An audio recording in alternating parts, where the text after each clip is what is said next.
नमस्कार. हॅलो सिंधुदुर्गमध्ये आपल्या सर्वांचं स्वागत.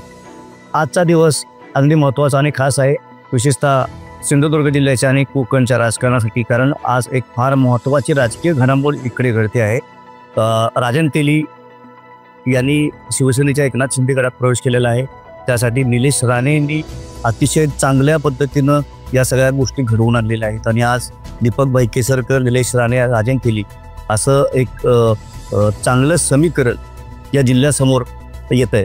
आगामी निवडणुका, स्थानिक स्वराज्य संस्था निवडणुका आहेत आणि यापुढच्या काळातही पक्षाची ताकद वाढवण्याच्या दृष्टिकोनातनं फार चांगल्या पद्धतीनं या सगळ्याच नेत्यांनी आज एक जिल्ह्याला संदेश दिलेला आहे. पक्ष बांधणीसाठी पण त्यांचं काम सुरू आहे आणि त्याचबरोबर स्थानिक स्वराज्य संस्था निवडणुकीत पण अतिशय चांगल्या पद्धतीनं काम करण्याचं त्यांचं धोरण आहे. ज्या पद्धतीनं त्यांनी आज पूर्णपणे पत्रकार परिषद घेऊन किंवा दीपकभाई केसरकर यांच्या निवासस्थानी राजन तेली 1 वर्षांनी गेले, तिथेही या सगळ्या गोष्टींची चर्चा सविस्तर झालेली आहे.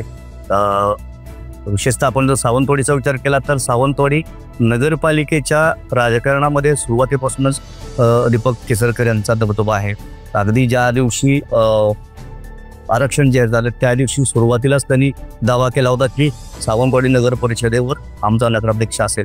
आता अर्थात महायुतीमध्ये या सगळ्या गोष्टींना कितपत बघितलं जातं, कशा पद्धतीने निर्णय होतील या संदर्भात आजही या सगळ्या नेत्यांनी खुलासा केला की याचा निर्णय वरिष्ठ पातळीवर घेतला जाईल. परंतु प्रत्यक्ष राजकीय घटना, ज्या घडामोडी घडत आहे त्या पाहता शिवसेनेनं अतिशय चांगली बांधणी केलेली आहे आणि या बांधणीमुळं आज जोरदार चर्चा आहे. याचबरोबर अतिशय चांगली समीकरणं या माध्यमातून जुळवून आणण्याचा या सगळ्याच नेत्यांचा विचार आहे.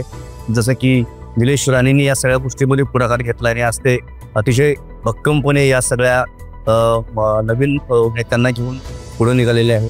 दीपकभाई केसरकर यांच्यासारखा अनुभवी राजकारणी, राजकीय नेतृत्व त्यांच्यासोबत आहे. राजन तेलींचा संपर्क मोठा आहे. या सगळ्यांची एकत्रित मोठ बांधून आता या पद्धतीनं शिवसेना हाच या जिल्ह्यातला सर्वात मोठा पक्ष असेल किंवा शिवसेनेचं वर्चस्व राहील अशा अर्थाने आज या सगळ्या गोष्टींची बांधणी केलेली आहे. यापुढच्या काळात आणखीन काही पक्षप्रवेश होतील असंही निलेश राणेंनी सांगितलेलं आहे.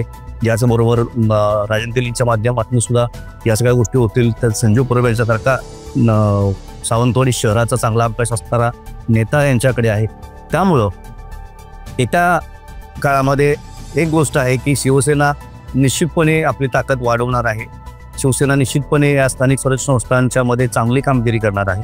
पण दुसऱ्या बाजूला महायुतीमध्ये जो भाजप आणि शिवसेनेचा हा जो संघर्ष राहणार आहे त्याकडे लक्ष द्यावं लागणार आहे. कारण भाजपची ताकद पाहता किंवा भाजप पक्षाने आत्तापर्यंत ज्या पद्धतीने या सगळ्या गोष्टींवर आपलं वर्चस्व ठेवलेलं आहे, स्थानिक स्वराज्य संस्था म्हणा किंवा एकूण राजकारणावर त्यांची पकड होती, तर त्या सगळ्या गोष्टी पाहणं ते सुद्धा फार महत्त्वाचं आहे.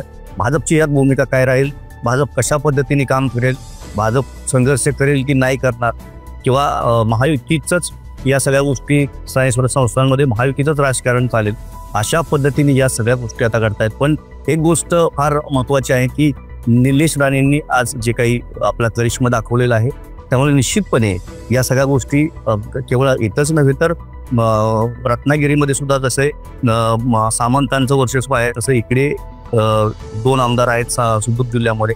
तर या सगळ्या गोष्टी कशा पद्धतीनं पुढे राजकारणाला वेगळी खराटणी येतात. आता या संदर्भात अजून भाजपची भूमिका कळलेली नाही किंवा महायुतीतल्या मित्रपक्षांची भूमिका कळलेली नाही. दुसरी गोष्ट, उबाटाने कालच प्रेस कॉन्फरन्स घेऊन या सगळ्या सावंतवाडी नगरपालिकेच्या सगळ्या जागा आणि नगराध्यक्ष पदाची निवडणूक लढवणार असं जाहीर केलेलं आहे. एकूणच या बदललेल्या चित्रामध्ये कशा पद्धतीनं कुठला पक्ष पुढे जातो, सध्या तरी शिवसेनेनं आपला पूर्णपणे अजेंडा पुढे सरकवलेल्या लोकांच्या समोर आणलेला आहे.